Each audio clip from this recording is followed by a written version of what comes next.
আসসালামু আলাইকুম প্রিয় দর্শক, অন্য মঞ্চের আলাপ চাইতায় আপনাদের সকলকে আমন্ত্রণ জানাচ্ছি। 12ই ফেব্রুয়ারির নির্বাচন যখন হতে আর একটা মাসও বাকি নেই, তখন হঠাৎই বাজারে জোর ঘুরতে শুরু করেছে কেয়ারটেকার সরকারের গল্প।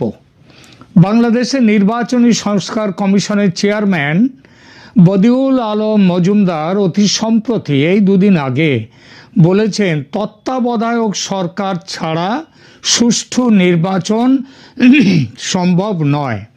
অন্তর্বর্তী সরকারের গুরুত্বপূর্ণ এক কমিশনের প্রধান হয়ে বা অন্তর্বর্তী সরকারের অন্যতম অংশীদার হয়ে হঠাৎ এমন কথা কেন বললেন তিনি?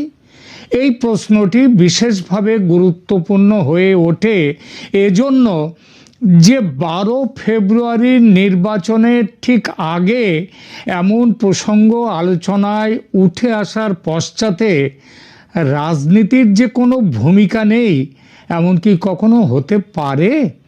কেন হঠাৎ বদিউল আলম মজুমদার সাহেবের এই ঘোষণা? কার বা কাদের চাপে বা কাদের হয়ে এমন কথা বলছেন তিনি? সেই বিষয়টা আলোচনা করা যাক। দেখা যাক প্রথমে যে বদিউল আলম মজুমদার তিনি ঠিক কি বলেছেন।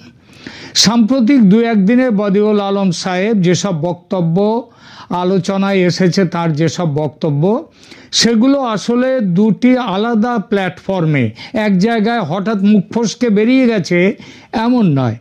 দুটো আলাদা জায়গায় তিনি বক্তব্য রেখেছেন, কিন্তু একটা কথাই বলেছেন, একই রাজনৈতিক লাইন ধরে তিনি বলেছেন। প্রথমটা বরিশাল বিভাগীয় সংলাপ, সুজন যে সংগঠন সে আয়োজিত বরিশালে সুজনের বিভাগীয় সংলাপ শেষে সাংবাদিকদের সঙ্গে কথা বলতে গিয়ে তিনি বলেন, সার্বিকভাবে নির্বাচনী ট্রেন ট্রাকে উঠেছে, কিন্তু গ্রহণযোগ্য নির্বাচন নিশ্চিত করতে কাঠামোগত পরিবর্তন দরকার। আর সেই প্রেক্ষাপটে তিনি স্পষ্ট ভাষায় বলেন যে নির্বাচনী প্রক্রিয়া ট্রাকে উঠেছে বটে, তবে রাজনীতিবিদ ও মনোনীত প্রার্থীদের আচরণের উপরেই সুষ্ঠু ও নিরপেক্ষ নির্বাচন অনেকাংশে নির্ভর করছে।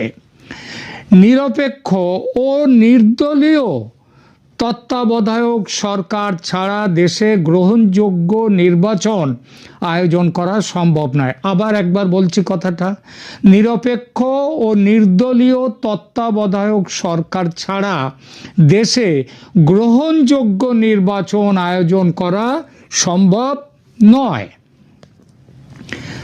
দ্বিতীয়, তিনি কোথায় বলেছেন? ঢাকার শ্রীলাভ মিলনায়তনে গণ অভ্যুত্থানের আকাঙ্ক্ষা সংস্কার ও নির্বাচনী ইশতেহার সংলাপ। এই বিষয়ে এখানে তিনি একই রকমের কথা বলেন। একদিকে জুলাই জাতীয় সনদের সংস্কার প্রস্তাবের গুরুত্ব, অন্যদিকে সুষ্ঠু নির্বাচনের কাঠামোগত শর্ত।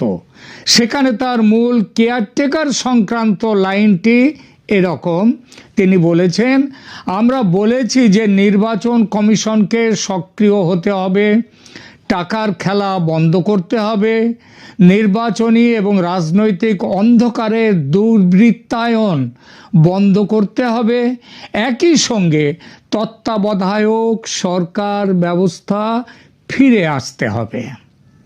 খেয়াল করলেন কি বলেছেন? একই সঙ্গে তত্ত্বাবধায়ক সরকার ব্যবস্থা ফিরে আসতে হবে, না হলে কি হবে? তাহলেই সুষ্ঠু নির্বাচন হবে। তার মানে কেয়ারটেকার সরকার ব্যবস্থা ফিরে না এলে সুষ্ঠু নির্বাচন হবে না। কি বুঝছেন? এই আলোচনাতেই বদিউল আলমের পরিচয় করিয়ে দেয়া হয়েছে কি বলে জানেন? অন্তর্বর্তী সরকার গঠিত নির্বাচন সংস্কার কমিশনের প্রধান এবং সুজনের সম্পাদক হিসেবে। আরে বদিউল আলম কোনো রামাশ্যামা যদু মধু বা ফজর আলী গজব বিশ্বাস নয় যে তিনি কি বললেন তাতে কিছু যায় আসে না। তিনি সরকারের একেবারে ভেতরের লোক। যখন সরকারের ভেতরে থাকা কোনো গুরুত্বপূর্ণ ব্যক্তির মুখ থেকে এমন কথা বেরিয়ে আসে, তখন তার একটা আলাদা ওজন থাকে, এটা মানতেই হয়। এটাও মানতে হয় সরকারের কোনো না কোনো মহলে বিষয়টা চর্চার মধ্যে আছে। এমনকি চর্চা যে আছে, এই বিষয়ে চর্চা যে হচ্ছে, সে তো মোহাম্মদ ইউনূস পর্যন্ত স্বীকার করেছেন দুদিন আগে। সফররত দুই মার্কিন কূটনীতিকের সঙ্গে বৈঠকের পর ইউনূস নিজে বলেছেন, আওয়ামী লীগ ভুল স্বীকার করে নিলে রিকনসিলিয়েশন সম্ভব। অর্থাৎ আওয়ামী লীগ যদি বলে তারা ওই সব ফ্যাসিস্টের কাজ করেছে বলে ভুল স্বীকার করে, তাহলে রিকনসিলিয়েশন, তাদেরকে ক্ষমা করা, তাদের সাথে যোগাযোগ করা, তাদেরকে ক্ষমা করে দেওয়াটা সম্ভব। এবং এই ক্ষমা করার কি পরিণাম, সেটা হচ্ছে ভোটের মুখে, ভোটে তাহলে আওয়ামী লীগকে অংশ নিতেও দেওয়া হতে পারে। হঠাৎ ভোটের মুখে এসে ইউনূসের মুখে আওয়ামী লীগের এই চর্চা কেন? কেন এই চর্চা? এর দুটো কারণ, দুরকম। একটা কারণ, কেয়ারটেকার সরকার গঠনের কথা তুলে 12ই ফেব্রুয়ারির নির্বাচন পিছিয়ে দেয়া যায়। জামাত ও এনসিপি এত তাড়াতাড়ি নির্বাচন অনুষ্ঠিত করার বিরোধী। তাদের দলে আছেন স্বয়ং ইউনূস ও তার সহ উপদেষ্টাগণ। নির্বাচিত না হয়েই তারা আরও 5, 10 বা 50 বছর ক্ষমতায় থাকতে আগ্রহী। এটা আমার কথা নয়, বলেছেন স্বয়ং ইউনূস। সুতরাং 12 ফেব্রুয়ারির নির্বাচন বাতিল বা স্থগিত হলে তাদের এই মুহূর্তে গদি ছাড়ার প্রশ্ন উঠবে না। কেয়ারটেকার সরকার তারপরে গঠিত হলে তবে আসবে গদি ছাড়ার প্রশ্ন। আর এখানেও একটা বড় একটা সম্ভাবনা আছে, যদি পর্দার পেছনে ইউনূস সাহেব তার বড় মাঠের বড় খেলোয়াড় পরিচয়ে, আন্তর্জাতিক খেলোয়াড় পরিচয়ে ঠিক মতো খেলতে পারেন, তাহলে নানান অছিলায় কেয়ারটেকার সরকার গঠনের প্রক্রিয়া 2-4 বছর টেনে নিয়ে যাওয়া কোনো বড় ব্যাপার নয়, হতেই পারে। আর নিজেকে তো তিনি ইতিমধ্যে নিরপেক্ষ, কেয়ারটেকার সুলভ সরকার বলেই দিয়েছেন, যার জন্য আদালত তার রায়ে, কি চমৎকার রায় আদালতের, কেয়ারটেকার ব্যবস্থা চালু করলো বটে, তবে সেই চালু করা কেয়ারটেকার ব্যবস্থা অনুযায়ী নির্বাচন হবে 2026-এর ভোটে নয়, এরপরের নির্বাচন থেকে। কারণ ইউনূস তো নিজেকে নিরপেক্ষ কেয়ারটেকার সরকারের মতোই বলেছেন। সুতরাং কেয়ারটেকার সরকারের ফ্যাকড়া তুলে নির্বাচন স্থগিত হলে ইউনূস, জামাত, এনসিপি ইত্যাদি সরকারপন্থী দলগুলোর খুব সুবিধে, তারা ক্ষমতায় থাকবে। আর জেতার জন্যে এখন ওইসব ব্যালট পেপার নিয়ে, পার্টিকুলারলি ওই যে পোস্টাল ব্যালট নিয়ে যেসব কর্মকীর্তির খবর পাওয়া যাচ্ছে, এবং যেভাবে ভোটে বুথ দখল করে ভোট হবার কথা ভাবা হচ্ছে, সেটা তো শেখ হাসিনার আমলের চেয়েও আরও খারাপ জায়গায়। তো এটা হলো একদিকের গল্প, কেন চাইছে কেয়ারটেকার সরকার। এর বাইরে আরেকটা গল্পও আছে, সেটা হলো বিশ্ব রাজনীতির চাপ। 13ই জানুয়ারি 2026 তারিখে যুক্তরাজ্যের 4 জন প্রভাবশালী MP, Bob Blackman, Jim Shannon, Jas Athwal, Chris Law, এরা একটা যৌথ বিবৃতি প্রদান করেছেন। তারা বাংলাদেশে 12ই ফেব্রুয়ারির সাধারণ নির্বাচনে আওয়ামী লীগ সহ প্রধান দলগুলোর অনুপস্থিতি নিয়ে গভীর উদ্বেগ প্রকাশ করেছেন এবং একে একেবারে অগণতান্ত্রিক বলে অভিহিত করেছেন। অর্থাৎ 12ই ফেব্রুয়ারির নির্বাচন অগ্রহণযোগ্য। তাদের আগে আমেরিকার কংগ্রেসেরও বেশ কয়েকজন সদস্য গত 23শে ডিসেম্বর মোহাম্মদ ইউনূসকে চিঠি দিয়ে একই দাবি জানিয়েছেন। বলেছেন আওয়ামী লীগকে নির্বাচনে অংশ নেওয়ার অধিকার দেওয়ার জন্য। নির্বাচন ঘোষণা করে দেওয়ার পর, নির্বাচনের তফসিল ঘোষণা করে দেওয়ার পর, যখন নির্বাচন প্রক্রিয়া বেশ খানিকটা এগিয়ে গেছে, ওই ট্রেন ট্র্যাকে উঠে গেছে, তখন কেয়ারটেকার সরকারের কথা তুলে নির্বাচন এখনকার মতো স্থগিত করে দিলে বলা যাবে, ইউনূস সরকার বলতে পারবে, আমরা আন্তর্জাতিক মতামতকে গুরুত্ব দিতে বন্ধ করলাম এই নির্বাচন। তার প্রত্যক্ষ সুবিধা কি? আপাতত ক্ষমতায় থেকে যাওয়া, পরের ব্যাপার পরে দেখা যাবে। আবার দেখুন কি একটা অদ্ভুত ব্যাপার, আওয়ামী লীগও চাইছে এই নির্বাচন যাতে না হয়, কারণ তারা তো নিষিদ্ধ দল। নির্বাচন হলে তাদের কোনো লাভ নেই। সুতরাং তারা বলছে ভারত বা লন্ডন থেকে শেখ হাসিনা নিয়মিত বিভিন্ন সংবাদ মাধ্যম বা সামাজিক মাধ্যমে বিবৃতি দিচ্ছেন এবং তিনি বর্তমান অন্তর্বর্তীকালীন সরকারকে অনির্বাচিত এবং তাদের নেওয়া সিদ্ধান্তগুলোকে অবৈধ বলে দাবি করছেন। এবং সেটা ঠিকই। আওয়ামী লীগের দাবি দলের ওপর থেকে নিষেধাজ্ঞা তুলে নাও এবং নিরপেক্ষ তত্ত্বাবধায়ক সরকার গঠন করে নির্বাচন করো। এই দাবি তুলে আওয়ামী লীগ নির্বাচন বয়কটের হুমকি দিয়েছে, কর্মীদের নির্দেশ দিয়েছে বয়কট করো এই নির্বাচন। সুতরাং ইউনূস সরকার যদি নিজের থেকে নির্বাচন বন্ধ রাখে তাহলে সেটা আওয়ামী লীগের চাহিদার সঙ্গে মিলে যায়। নির্বাচন স্থগিত রাখার পেছনে আমেরিকা ও ভারতের চাপ থাকার সম্ভাবনা এড়ানো যায় না। আমেরিকা আসলে কি চাইছে? এই চাওয়া দুরকম। একটা হচ্ছে প্রকাশ্য চাওয়া আর একটি গোপন চাওয়া, একটা মনের কথা আর একটা মুখের কথা। তারা প্রকাশ্যে বাংলাদেশে ফ্রি ফেয়ার ইনক্লুসিভ ইলেকশনের কথা বলছে, কিন্তু বললাম ওই যে সেটা মুখের কথা। মনের কথা তাদের আওয়ামী লীগের মতো তীব্র জাতীয়তাবাদী দল তাদের স্বার্থ বিরোধী। সুতরাং আওয়ামী লীগ ছাড়া নির্বাচন একান্তই যদি হয় হোক, অন্য দেশের অভ্যন্তরীণ ব্যাপারে তারা আর কী বা বলতে পারে। তাদের আরও মনের কথা। ইউনূসের মতো বোবা কালা পুতুল নিজের স্বার্থে আমেরিকার স্বার্থ দেখবে, শুধু নিজের স্বার্থে এই সরকারকে সরিয়ে দেওয়ার দরকারটাই বা কী? থাকুক না এরা আরও 2-4 বছর। একটু খেয়াল করলে দেখবেন মার্কিন প্রশাসন নির্বাচনের টাইম লাইন নিজেদের থেকে বদলানোর কথা একবারও বলছে না। আলাদা করে 5 জন প্রভাবশালী কংগ্রেসম্যান তারা ইউনূসকে চিঠি লিখে সতর্ক করেছেন। তারা বলছেন পুরো একটা দলকে ব্যান করলে বিপুল ভোটার ডিসএনফ্র্যাঞ্চাইজিস হবে, অর্থাৎ তারা ভোট দিতে আসবে না, এতে নির্বাচনের বৈধতা নষ্ট হবে। ইউনূসের সরকারের ভেতরের মানুষ বদিউল আলম তাই এই সুযোগটা নিয়ে নির্বাচন স্থগনের প্রস্তাব রেখেছেন ঘুরিয়ে, কেয়ারটেকার সরকারের কথা তুলে। বাংলাদেশের নির্বাচনে ভারতের স্টেক যথেষ্ট। ভারত কি চায়? পৃথিবীর সব দেশের আগে ভারত প্রথম দাবি করেছিল বাংলাদেশে একটা ফ্রি ফেয়ার অ্যান্ড ইনক্লুসিভ ইলেকশনের। ভারত বহুবার বলেছে যে মোহাম্মদ ইউনূসের অবৈধ ও অনির্বাচিত সরকারের সঙ্গে কোনো দ্বিপক্ষীয় বার্তালাপে তারা যাবে না, এখনো যায়ওনি। বাংলাদেশের মানুষের ভোটে যে দল ক্ষমতায় আসবে তার সঙ্গে দ্বিপাক্ষিক ও সুপ্রতিবেশী সুলভ সম্পর্ক তৈরি করবে ভারত। এ কথাটা ভারত একবার নয় বহুবার বলেছে, কিন্তু এটা সর্বাংশে সত্যি এমন নয়। এখানেও মুখে আর মনে কিছু আলাদা কথা আছে। আওয়ামী লীগ তাদের ঐতিহ্যগত মিত্রস্থানীয় দল, মিত্র।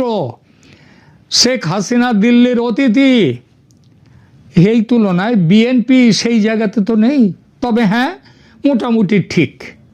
মোটামুটি ঠিকঠাক আছে বিএনপি, কিন্তু কোনো অবস্থাতেই বিএনপি জামাতকে ভারত সহ্য করবে না। সেজন্যেই আওয়ামী লীগের অনুপস্থিতিতে বিকল্প হিসেবে বিএনপির সঙ্গে যোগাযোগ তৈরি করেছে ভারত। কিন্তু তা সত্ত্বেও ভারত চায় নির্বাচন হোক আওয়ামী লীগকে নিয়ে। তার জন্য নির্বাচন যদি পিছিয়ে যায় আপত্তি নেই ভারতের। আর যাই হোক, ফেব্রুয়ারির মধ্যে ভোট করতেই হবে এমন কোনো ডেডলাইন কিন্তু কখনো বলেনি ভারত। আর এসব নানান কারণেই ভোট স্থগিত করার জন্য ইউনূস সরকারের ভেতর থেকেই কেয়ারটেকার সরকারের কথা তুলে দেওয়া হচ্ছে। এটা খুবই সম্ভব 12ই ফেব্রুয়ারির ভোট যে কোনো মুহূর্তে স্থগিত হওয়ার ঘোষণা আসতেই পারে। বাংলাদেশের নির্বাচনী ইতিহাসের তফসিল ঘোষণার পরও নির্বাচন স্থগিত বা পিছিয়ে দেওয়ার ঘটনা বেশ কয়েকবার ঘটেছে। এর মধ্যে সবচেয়ে আলোচিত ঘটনাটি ঘটেছিল 2007 সালে, যা ইতিহাসে 1/11 নামে পরিচিত। বাংলাদেশের নির্বাচনী ইতিহাসে এটাই সবচেয়ে নাটকীয় ঘটনা। নবম জাতীয় সংসদ নির্বাচনের ভোট গ্রহণের তারিখ সেবার নির্ধারিত ছিল 2007 সালের 22শে জানুয়ারি। তখনকার রাষ্ট্রপতি ও প্রধান উপদেষ্টা অধ্যাপক ডক্টর ইয়াজউদ্দিন আহমেদ নির্বাচনের তফসিল ঘোষণা করেছিলেন। বিরোধী দলগুলোর তীব্র আন্দোলনের মুখে ভোটার তালিকায় প্রায় 1,40,00,000 ভুয়া ভোটার তোলার অভিযোগে এবং নির্বাচন কমিশনের নিরপেক্ষতা নিয়ে চরম বিতর্ক তৈরি হয় তখন। ফলে 11ই জানুয়ারি 2007 দেশে জরুরি অবস্থা ঘোষণা করা হয়। ডক্টর ইয়াজউদ্দিন আহমেদ প্রধান উপদেষ্টার পদ থেকে ইস্তফা দেন এবং ফখরুদ্দিন আহমেদের নেতৃত্বে নতুন তত্ত্বাবধায়ক সরকার গঠিত হয়। ফলে নির্ধারিত 22শে জানুয়ারির নির্বাচন স্থগিত হয়ে যায়। মাত্র 11 দিন আগে বাতিল হয় সেবারের ভোট। সেই নির্বাচন প্রায় 2 বছর পিছিয়ে যায় এবং শেষ পর্যন্ত 2008 সালের 29শে ডিসেম্বর অনুষ্ঠিত হয়। কেয়ারটেকার সরকারের নির্বাচনে, সেখানে আপনারা জানেন শেখ হাসিনা সেই নির্বাচনে যেতেন। তিনি তার নির্বাচনে গড়িমসি করার জন্য নির্বাচন অনুষ্ঠিত করতে ক্রুদ্ধ হাসিনা ক্ষমতায় এসে কেয়ারটেকার সরকার ব্যবস্থা সংবিধান থেকে তুলে দিয়েছিলেন, এমনি তুলে দেননি।